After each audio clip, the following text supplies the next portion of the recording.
You are now listening to the PTL PushCast. The PTL PushCast.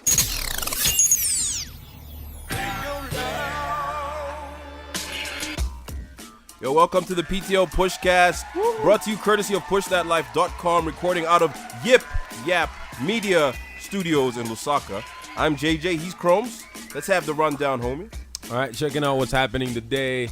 ZNBC has done it again. And this time they did it to Chef 187. Stay here to find out what that's about.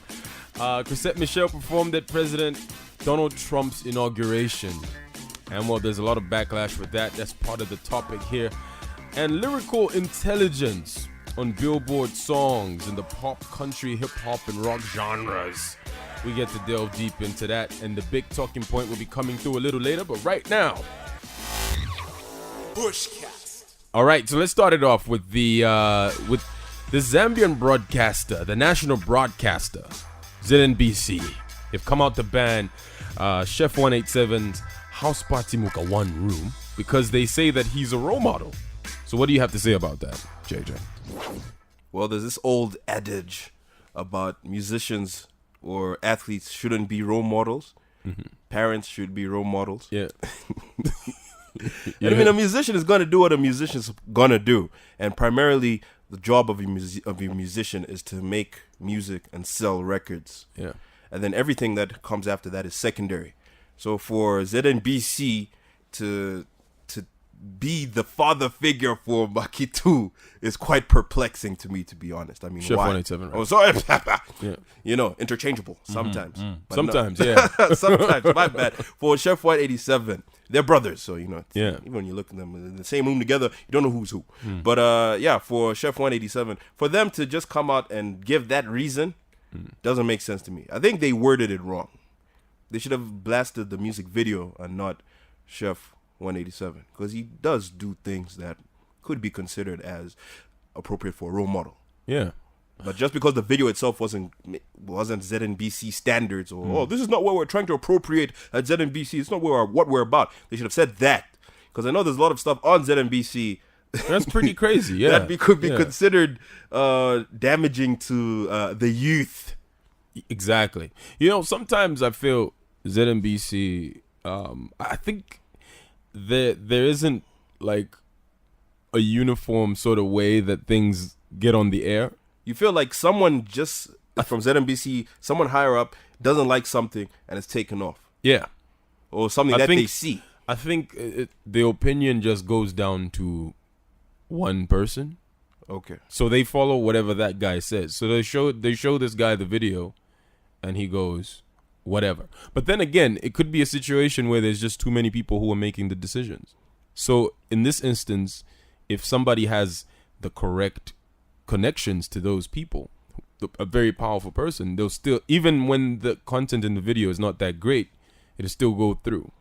But then in other situations where that powerful person says no, then it doesn't go through. So I obviously this is a little bit of speculation, but I saw the video and there's nothing too crazy about it. I saw the video and it just looked like a crazy house party. That's all it is. Muka one room. Yeah. So if you're having a house party in one room, it was star-studded. It had everyone in there. Yeah. Had Bombshell, Cutie Pie. Yeah. TAP, FJ, it had everyone in there. Yeah. And there was alcohol in the video. There was shisha. Too. Yeah. And there was also like something that was being inhaled. But we can't say for sure what that thing is. But it definitely wasn't shisha. Yeah. Yeah. But check it out. The video itself is it's a really good video. Well shot. Yeah. Especially for Zambian standards. I mean, come on.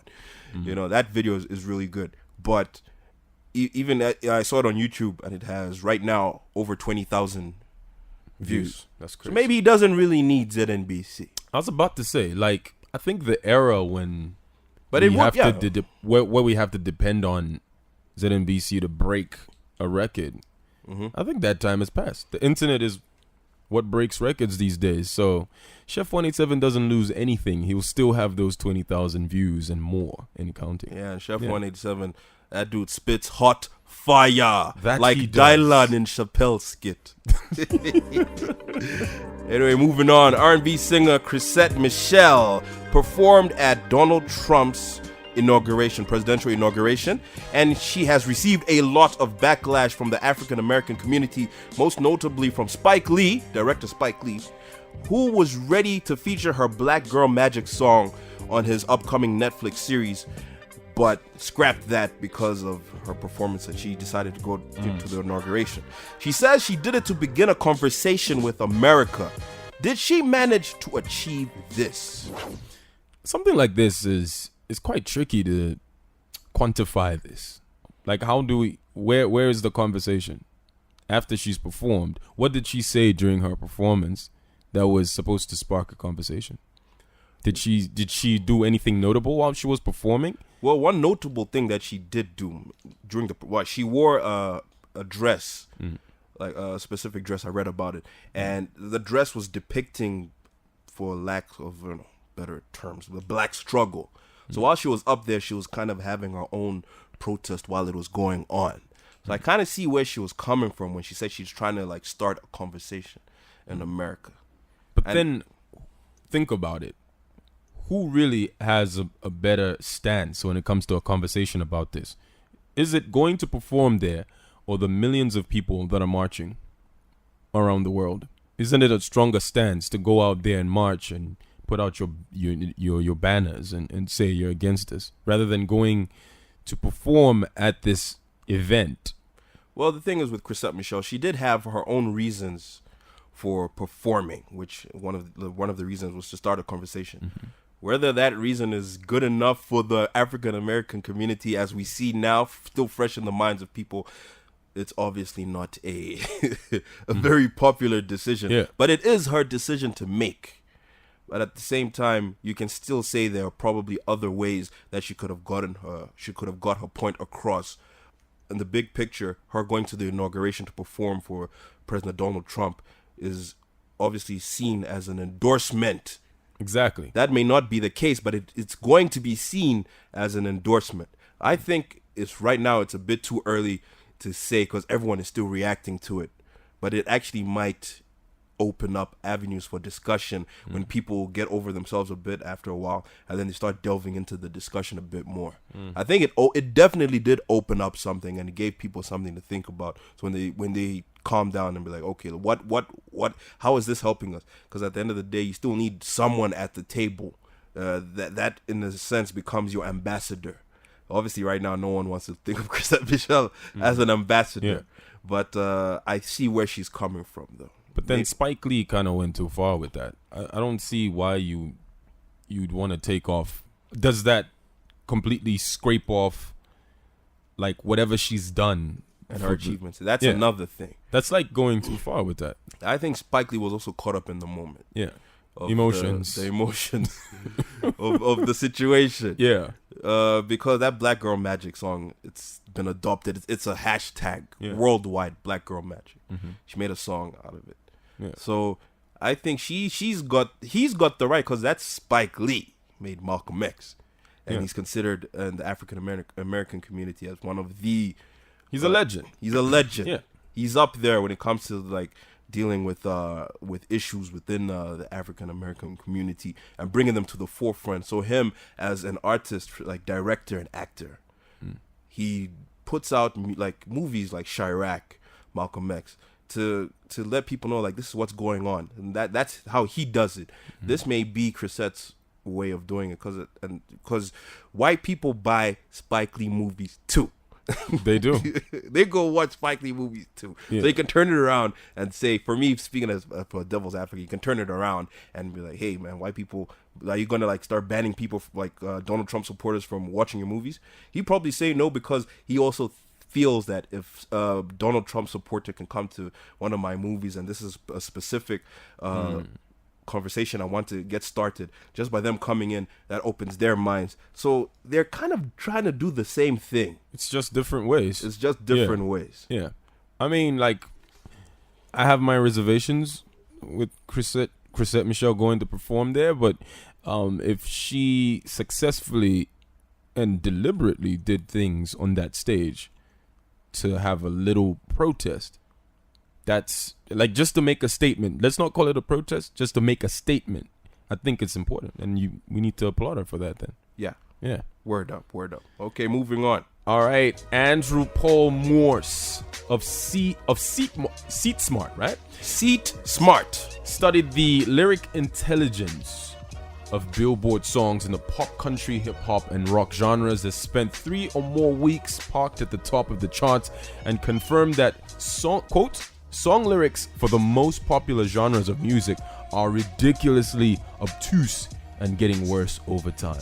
End of quote. How far is music from going back to being more intelligent? That's the question. I believe it's still a long ways away. Yeah. The good thing about it, though, when it comes to intelligent music, quote unquote, I would put Nas in that category, Kendrick Lamar, Alicia Keys, I put in that category, Common, J. Cole. Yeah, J. Cole. And this is obviously from a hip-hop, R&B perspective. Can't say much about pop because the whole point of pop is, Yeah, just turning up, I guess. turning up and, selling as many records as you can. And the best way to do that is to make music that everyone can sing to. Yeah. So Most catchy hook, that's what it is. So the whole point about music being obtuse and easily digestible, it's not going away anytime soon. That's music from day one. Off the top of your head, if I ask you to sing like any song, like the best song of the week, off the top of your head, I bet you're going to sing a top 10 Billboard song. Yeah. Because you probably remember it more. You remember the chorus more than you could any other part of the song. Yeah. Yeah. So it's about the hook, man. like once again, the point of selling music, it's not going away anytime soon. But there was a time in the hip hop and R&B categories of music where people were putting out conscious music. There was a lot more conscious music out there, music that made you think. There was even a time where Keith Murray, to listen to Keith Murray, you had to like get a thesaurus dictionary out. Like, what is this guy talking about right now? It sounds so good, Yeah. but he's using words. It's like the vocabulary. That's what they used to call him, Keith Murray. So I think it's coming back. It's coming back. You have more and more artists that are there, but the only thing is now it's not going to be as mainstream as it once was.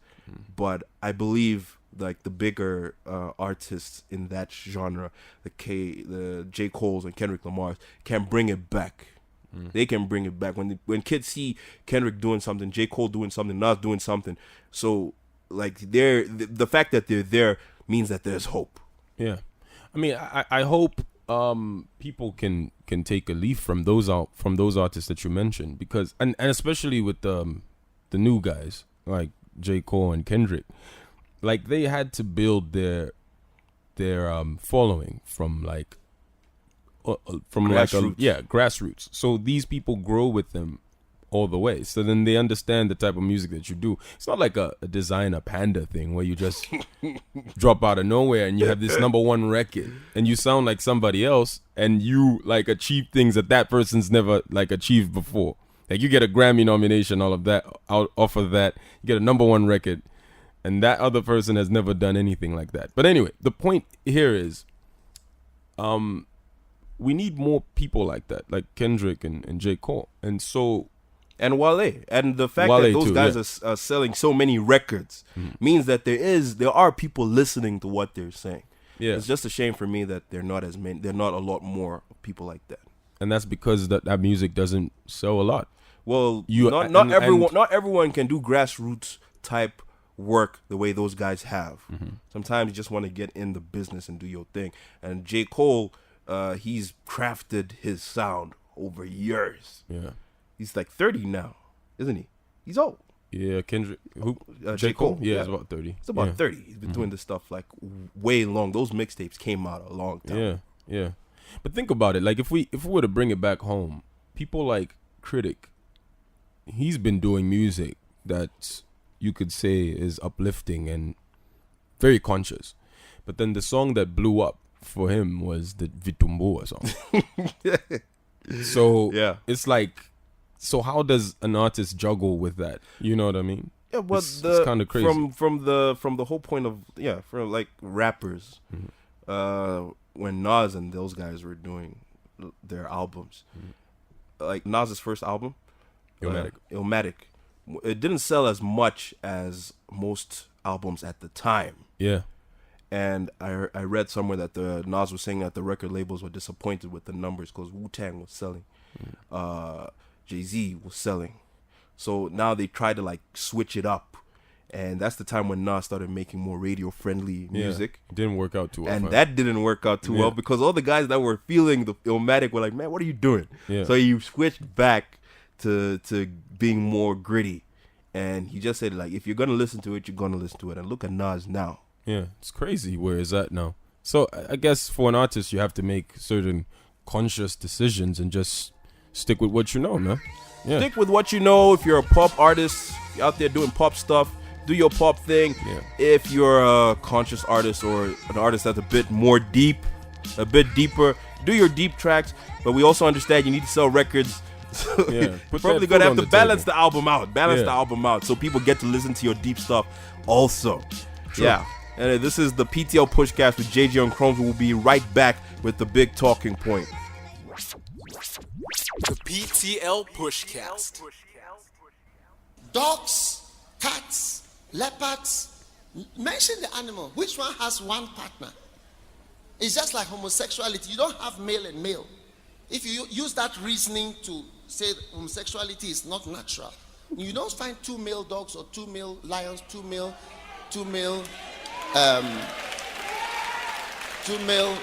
impalas, two male cats, even lizards, two male elephants, two male. There's nothing like that in nature. It's unnatural. Hey! Yes, there's nothing like that in nature. Pushcast.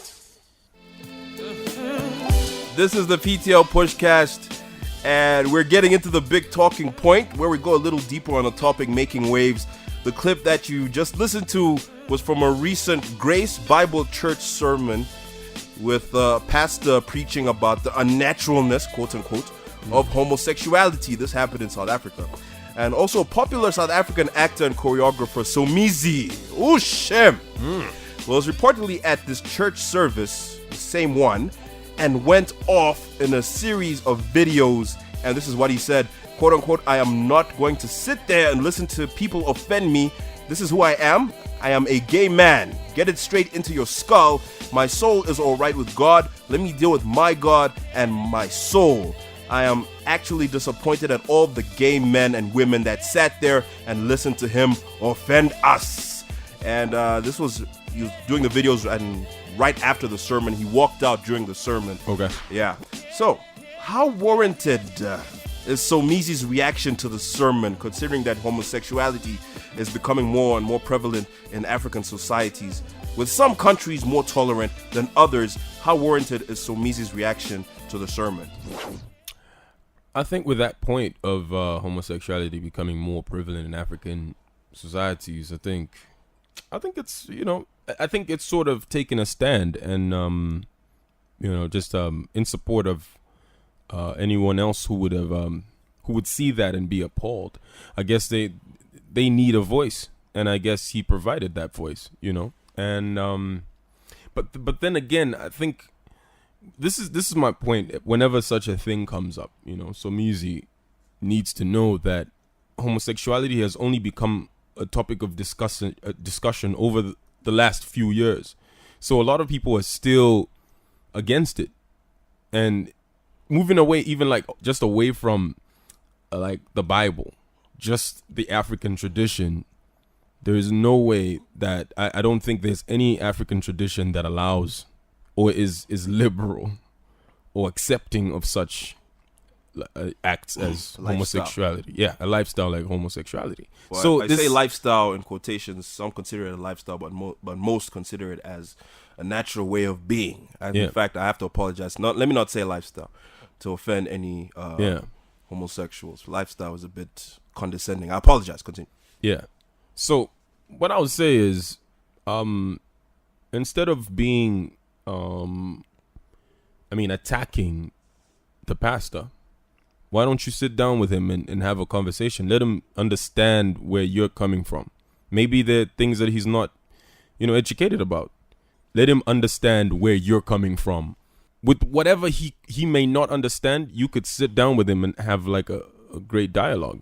True. I think something great could come out of a conversation rather than you going on Snapchat and saying all sorts of things. I mean, obviously it was sort of necessary. He obviously reacted out of emotion because I know, like, It that happened is right after he walked out of the sermon, Yeah. and that's the videos that came out. Those are the quotes from the videos that he put out. So he was obviously feeling some type of way about it. You know, I mean, it's obviously normal for anyone to react in a certain way when something that you believe in is questioned. True. Yeah, but I think there needs to be a dialogue With the church. Yes. Not this church, but with The church in general. The church. Yeah. That's very good. That's a very good point. Well, this is a very incendiary topic. But first of all, the good pastor using animals to validate homosexuality as an unnatural act is out of order, out of line.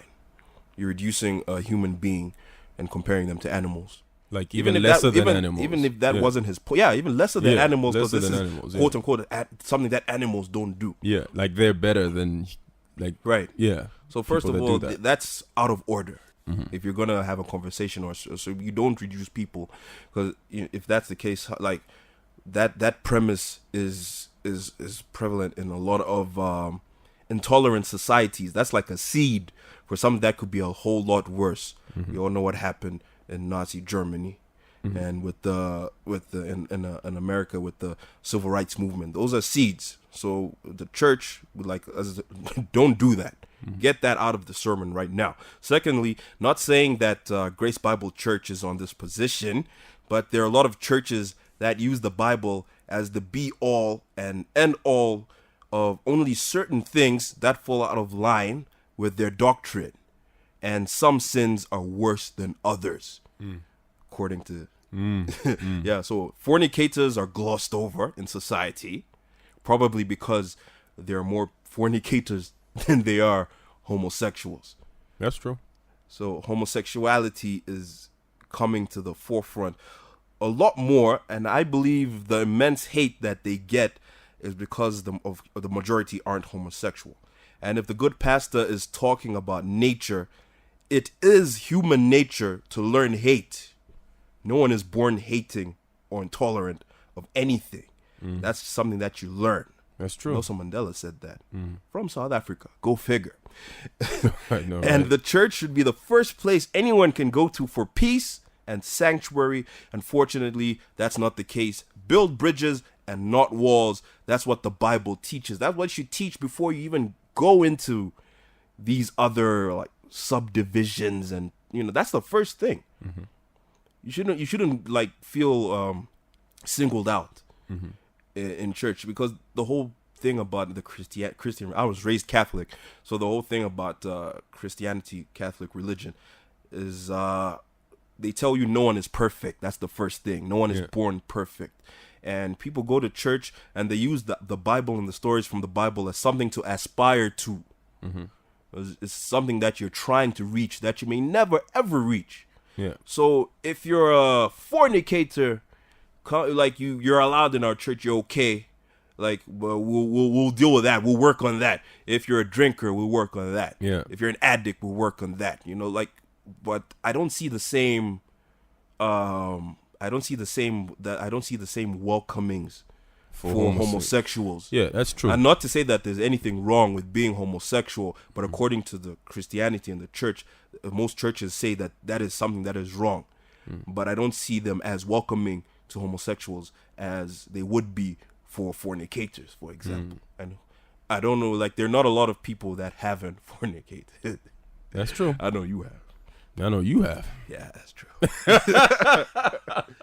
I'm a heathen. But you see, the thing is with since we're on this topic of Christianity, I think, like, you need to get down to what Christianity is all about. Basically, it's about being Christ-like. So I think Trying to be Christ-like. Exactly. Aspiring to be Christ-like. So what this pastor should have done before this sermon even started was ask himself, what would Jesus do? According to how That's a very good point. Jesus conducted himself in the Bible. There was a woman that committed adultery. Everyone was wanting to stone her to death. What did he do?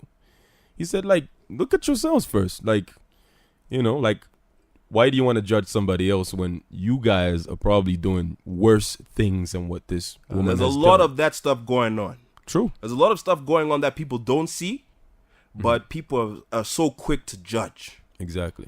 But even with going back to the whole point about building bridges and not walls, I think whatever your religion is, whether you're Muslim, Buddhist, or Christian, I think the number one mandate of any church or any religion should be tolerance, first of all, because people are now using those teachings from their religions, whether it's Islam, you have the radicalists, or Christianity, you've got those really stern Christians. Yeah. They're using those religions to actually ostracize people that are not, that don't follow what they like teach. Yeah.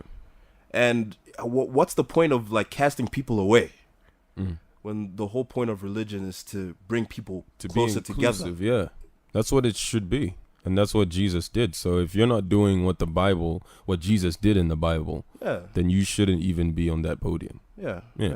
Oh man, that's very, very, very insightful. Yes.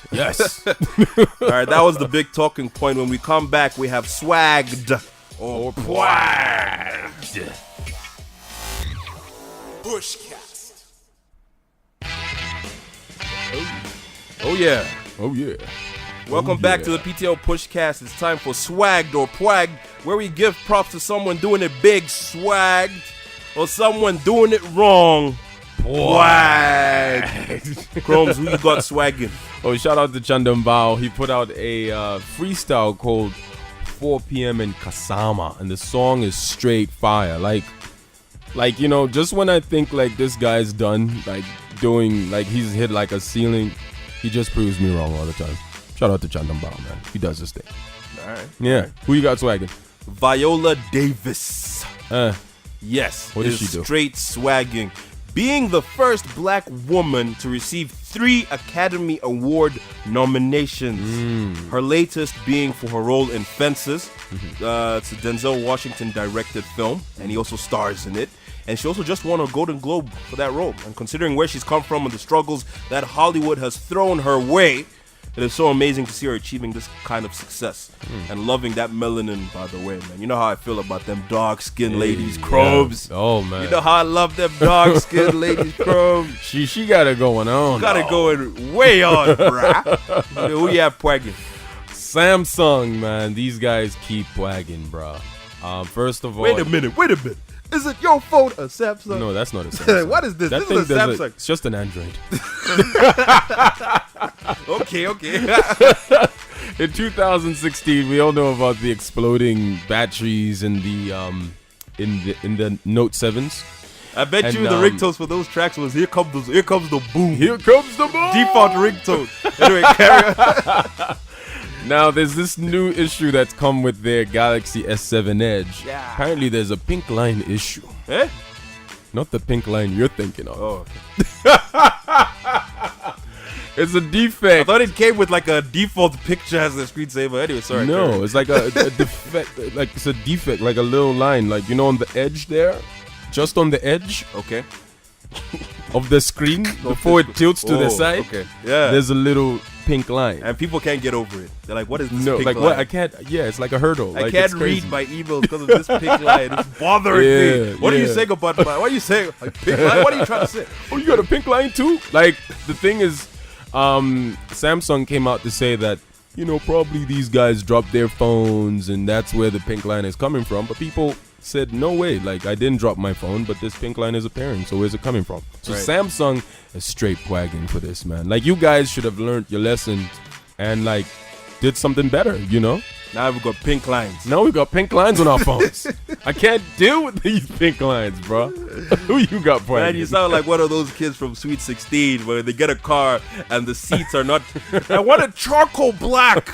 One in Italian leather. Not night black, charcoal black. Take it back, Dad. Take it back. This is midnight black. This is horrible. I hate it. I hate my new Range Rover. Anyway, pwagging. Liverpool Football Club. Oh, yeah. Oh. Yeah, I knew you'd like that. Huh? You're waiting for that, huh? Yeah. Knocked out of the League Cup by Southampton.